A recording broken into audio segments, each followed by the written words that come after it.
दूसरी गाथा जिसमें ये था कि मन ही प्रधान है, ये हमने पढ़ा था। अब तीसरे में ये पढ़ेंगे कि बैर से बैर शांत नहीं होता, अबैर से ही बैर शांत होता है। ऐसा क्रम हम इसमें पढ़ेंगे। ये तीसरी गाथा है यमकमग्ग की।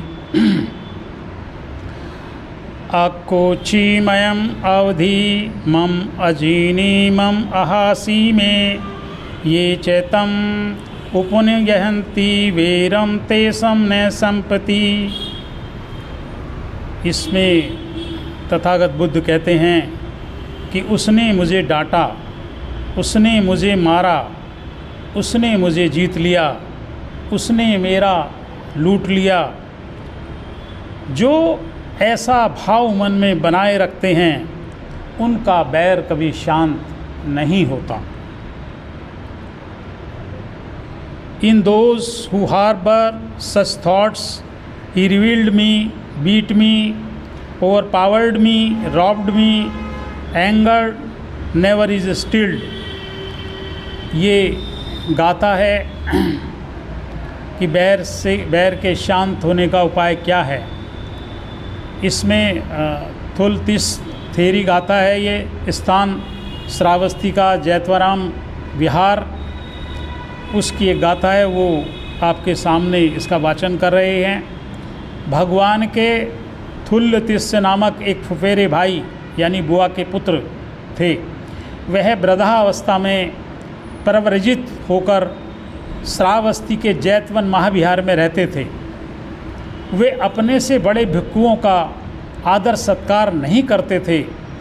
एक दिन कुछ आगंतुक भिक्षुओं ने उन्हें डांटा तो एक युवा भिक्षु ने पूछ ही लिया, आप कितने वर्ष के हैं? तिस्तेस्तिवर ने उत्तर दिया, मैं वर्ष तो नहीं जानता क्योंकि मैं वृद्धावस्था में प्रवृत्त हुआ हूँ। यह कहे जाने पर उस युवा भिक्षु ने तिस को फटकारते हुए कहा, अरे दुर्विनीत बुढ़े, तुम अपनी मर्यादा नहीं देखते।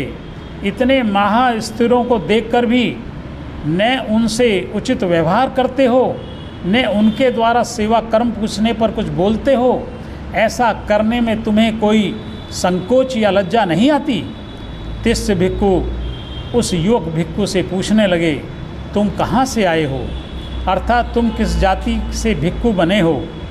युवक भिक्षु ने उत्तर दिया, मैं शास्ता के यहाँ से आया हूँ। तिस्तिवर ने अपनी क्षत्रियता के दंभ में कहा, तुम लोगों को अभी समझ में आ जाएगा कि मैं कौन हूँ। मैं तुमको जड़ से उखाड़ फेंकूँगा। दोनों ही शास्ता के पास पहुँचे।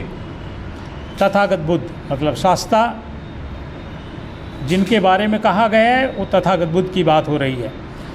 शास्ता द्वारा पूछे जाने पर तिसने कहा, भंते, ये भिक्षु मुझे अपमानित करते हैं। ये कहते रहते हैं कि तुम कहाँ बैठे हो। क्या महाविहार में संथागार यानी सभा भवन में बैठे थे? क्या तुमने इन भिक्षुओं को वहाँ आते हुए देखा था? यदि तुमने इन भिक्षुओं को वहाँ आते देखा था तो क्या उनका मान सम्मान और सत्कार किया था? क्या उन्हें जल, भोजन एवं आसनशाला से के लिए पूछा था? क्या उनकी सेवा की? क्या उनके चरण दबाए? मेरे द्वारा निषेध करने पर ये मेरा अपमान करते हैं। भगवान ने कहा, तिस वृद्ध भिक्षुओं के आने पर यह सब किया जाता है, अतः तुम्हारा ही दोष है, तुम इनसे क्षमा मांगो। किंतु उन्होंने क्षमा नहीं मांगी। तब भगवान ने उनको पूर्व जन्म में भी वैसा ही होने को बताकर उपदेश देते हुए यह अतीत कथा कही कि प्राचीन काल में देविल एवं नारद नामक दो तपस्वी हिमालय पर रहते थे। उनमें से एक देविल नामक तपस्वी 8 माह तक हिमालय में रहकर खट्टा मीठा नमकीन स्वाद चखने के लिए वाराणसी में आया। उसने कुंभकार के द्वार पर पहुंचकर कहा, कुंभकार बोले तो कुम्हार, कि भार्गव, यदि तुम्हें कठिनाई न हो तो एक रात्रि पर्यंत इस भवन में विश्राम कर लूं।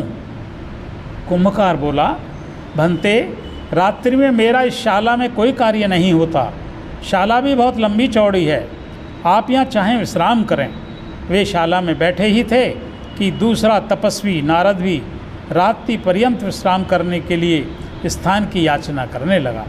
कुंभकार ने कहा, भंते यदि पहले आए तपस्वी को आपके कारण कोई कठिनाई न हो तो उन्हें पूछकर आप भी रह सकते हैं।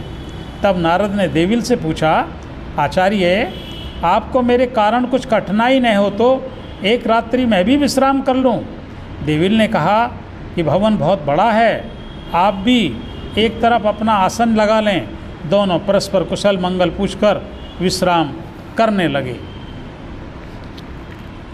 ये गाथा उन भिक्षु के बारे में थी जो वृद्ध अवस्था में प्रव्रजित हुए थे और जिन्होंने नियम को न जानकर, जो उनसे बड़ी उम्र के भिक्षु थे, उनसे पहले वरिष्ठ थे, तो उनका आदर सम्मान उन्होंने नहीं किया तथागत बुद्ध के कहने पर भी।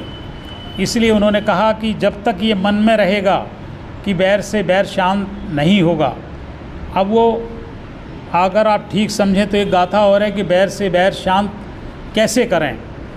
ये एक इन्होंने बताया हुआ है, छोटा सा है, एक ही पेज का है, तो अगर कहें तो मैं आपके सामने पढ़ देता हूँ। वो कहते हैं कि अक्कोच्छी मम अवधि मम अजीनी मम अहासी में ये तम नुपशंति वैरम तेसु पश्यमति।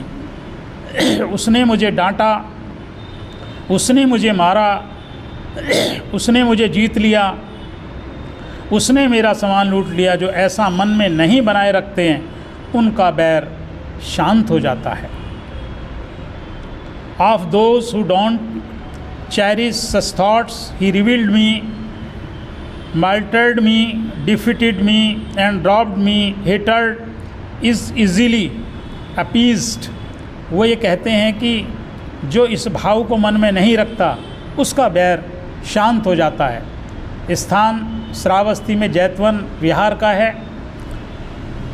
इसमें आगे की कथा बताई गई है कि विश्राम करने से पहले देविल ने तपस्वी नारद का विश्राम स्थल भली भांति परख लिया था, लेकिन रात्रि में तपस्वी देविल ने अपना स्थान परिवर्तन कर दिया और टेढ़ा होकर सो गया। नारद रात्रि में बाहर जाता हुआ देविल की जटाएं दबा बैठा। देविल ने कहा, कौन मेरी जटा दबा रहा है? नारद ने अपराध स्वीकार करते हुए कहा, आचार्य मैं था। देविल ने क्रोध से कहा, ढोंगी जटिल, जंगल से आकर मेरी जटाएं पैरों से दबा रहा है। नारद ने उत्तर दिया, आचार्य मैं नहीं जानता था कि आप यहाँ सो रहे हैं, अंधकार के कारण मुझे दिखाई नहीं दिया, क्षमा करें। सोने के समय देविल ने पुनः स्थान बदल दिया। अब के बाहर निकलते समय सावधानी बरतते हुए भी नारद से फिर भूल हो गई। अब के वे आचार्य की गर्दन पर प्रहार कर बैठा। देविल क्रोध से फुफकारने लगा, अरे ढोंगी, पहले तूने अपने पैरों से मेरी जटाएं दबाई, अब इस बार मेरी गर्दन पर चढ़ बैठा है, मैं तुझे शाप दूंगा। नारद ने विनम्रतापूर्वक कहा, आचार्य इसमें मेरा कोई अपराध नहीं है, मैं आपको इधर मुख करके लेटे हुए नहीं समझ पाया, इसलिए ये अपराध हो गया, क्षमा कीजिए। तो भी देविल बोले, नहीं तुम मेरे अपराधी हो, मैं तो तुम्हें शाप दूंगा ही। और शाप दिया कि तेरा सिर 8 भागों में फट जाए। नारद ने कहा, इसमें मेरा कोई दोष नहीं था, यह कहने पर भी आपने मुझे शाप दे दिया, तो अब जिसका दोष होगा उसी का सिर 7 भागों में फटेगा, निर्दोष का नहीं। राजा काशीराज के सामने यह घटना आई और सारा वृत्तांत जानने पर राजा ने तपस्वी देविल से कहा, आप क्षमा मांगें। तपस्वी देविल ने कहा, नहीं, इस पाखंडी तपस्वी ने मेरा अपमान किया है, मैं पाखंडी से क्षमा नहीं मांगूंगा। राजा ने समझाया कि भंते ऐसा न कीजिए, क्षमा मांग लीजिए, इसी में आपका एवं देश की जनता का हित है। इतना कहने पर भी उस देविल तपस्वी ने क्षमा नहीं मांगी। तब राजा ने कहा, तू ऐसे समझाने से क्षमा नहीं मांगेगा, और उसने बलपूर्वक देविल तपस्वी के हाथ पैर, गर्दन, बाल, कोख पकड़वाकर तपस्वी नारद के पैरों में झुकवा दिया। नारद ने कहा, उठो आचार्य, मैं आपको क्षमा करता हूँ। तब शास्ता ने कहा, तिस भिक्खु के लिए इस बात का कोई महत्व नहीं होना चाहिए कि अमुक ने मुझको अपमानित किया, अमुक ने मुझको मारा, अमुक ने मुझको पराजित किया था, अमुक ने मुझसे मेरी अनमोल वस्तुएं छीन ली। क्योंकि ऐसा मन में सोचते रहने से किसी से किया गया बैर कभी शांत नहीं हो पाता। उक्त बातों की गांठ न बांधने से नए या पुराने बैर शांत हो जाते हैं।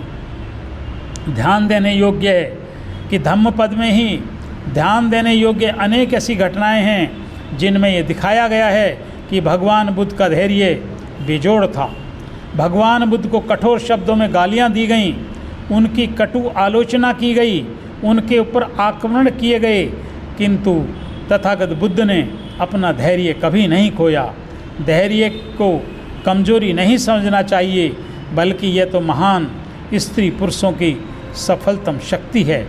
अतः क्षमा भाव एक असाधारण आंतरिक गुण है। साधु साधु साधु। आपके सामने